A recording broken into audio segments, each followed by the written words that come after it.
বোলিংয়ে প্রতিপক্ষ all out করতে পারছি, প্রতিপক্ষের 20 উইকেট নিয়ে আমাদের সামর্থ্য আমাদের তৈরি হচ্ছে। পেস ইউনিট এখন আছে আপনাদের সময়, যেটা আপনারা খুবই মিস করতেন, যে ওই সময় পেসার আসলে শুরুর দিকে মোহাম্মদ রফিকের উপর আপনার ডিপেন্ড করতে হতো মোস্ট অফ দ্য টাইমস। আপনি কি ওই সময়ের দিকে, যদি আপনাকে যেতে বলি, মানে আপনি কি ওই সময় মিস করেন যে এই ধরনের একটা পেস ব্যাটারি যদি থাকতো আপনারা অনেক ভালো রেজাল্ট করতেন? ওই সময় বাকি দলগুলো কিন্তু অনেক স্ট্রং ছিল, অন্য টেস্ট প্লেয়িং কান্ট্রিগুলি অনেক লিজেন্ড খেলোয়াড়রা খেলতেন তাদের সাথে, আর আমরা তো মাত্র শুরু করেছিলাম।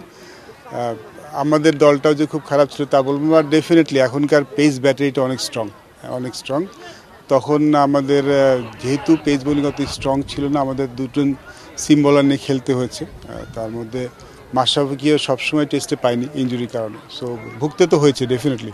এখনকার যে পেস ব্যাটারি আমাদের এখন যেই অপশনস, আমার মনে হয় সেটা তখন পেলে আমরা আরো ভালো করতাম, প্লাস এখন ব্যাটিংও ভালো। বিশেষ করে মুলতান, ফতুল্লাহ, ওই জায়গাগুলোর মধ্যে তো অবশ্যই একটা আক্ষেপ থেকে যায়।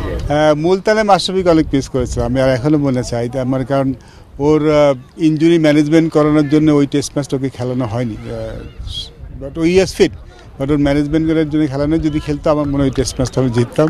হ্যাঁ, মিস করেছি, কারণ যদিও তখন আমাদের তাপস বৈশ্যের মতো বোলার ছিলেন, ভালো বোলার ছিলেন। সো ওই সময় যদি ভালো পেস ব্যাটারি থাকতো ডেফিনেটলি আমরা জিততাম টেস্ট ম্যাচটা। আমাদের কনসিস্টেন্টলি ভালো করতাম, আমরা কিন্তু সেটা করেছিলাম একবার পাকিস্তানে, কিন্তু সেটা করেছি আমরা। পাকিস্তান কিন্তু শ্রীলঙ্কাতেও বেটার সাইড ছিল, পাকিস্তান কিন্তু শ্রীলঙ্কার বেটার সাইড, সেখানে কিন্তু আমরা একবার করেছি। সো আই হোপ যে আমরা এই টেস্ট সিরিজে আবার সেটা রিপিট করতে পারবো, কারণ it's not about only one test match, it is about consistently ভালো খেলা। আশা করছি আমাদের ছেলে সেটা করতে পারবে। অ্যাগ্রেসিভনেসের বাংলাদেশ দলের মধ্যে কি অভাব বোধ করেন কিনা, যে 25 বছর পরও আমরা এখনো ম্যাচ জয়ের মতো যথেষ্ট অ্যাগ্রেসিভ হতে পারিনি? লাস্ট টেস্টে যদি একটু আগে ডিক্লেয়ার করা যেত তখন কি মানে চান্স নেওয়া যেত? আমার মনে সেটা মনে হয় না। দেখুন, লাস্ট টেস্ট ম্যাচে আসলে অনেক ইকুয়েশন ছিল। টেস্ট আমরা মনে হয় লাঞ্চে আমরা গিয়েছিলাম সম্ভবত 220 কি 20 সেটা মনে আইডিয়াল হতো না 60 ওভারে। এখনকার যে ক্রিকেট সেটা হয়তো আইডিয়াল হতো না।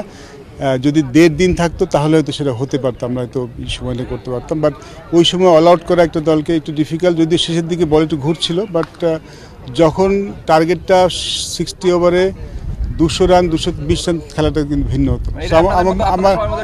আমরা কিন্তু একবার আমরা এই চিটায় একবার অ্যাগ্রেসিভ হয়ে নেই, কনভেনশনাল হইতে যে ওর সাথে 400 রান করে চেস করেছিলাম, সেটা আমাদের মাথায় কাজ করেছিল কিনা জানি না। বাট এই টেস্ট ম্যাচটা আসলে আমার মনে হয় না খুব বেশি অ্যাগ্রেসিভ হওয়ার চান্স ছিল। সেটা হতে পারতো যদি আমরা ফার্স্ট ইনিংসে আর একটু বেশি রান লিড নিতে পারতাম। আমরা যদি ওই সময় লাঞ্চের সময় যদি আমরা 280 রানের মতো লিডে নিতে পারতাম, তাহলে মানে আমাদের তখন অ্যাগ্রেসিভ হতে পারতাম।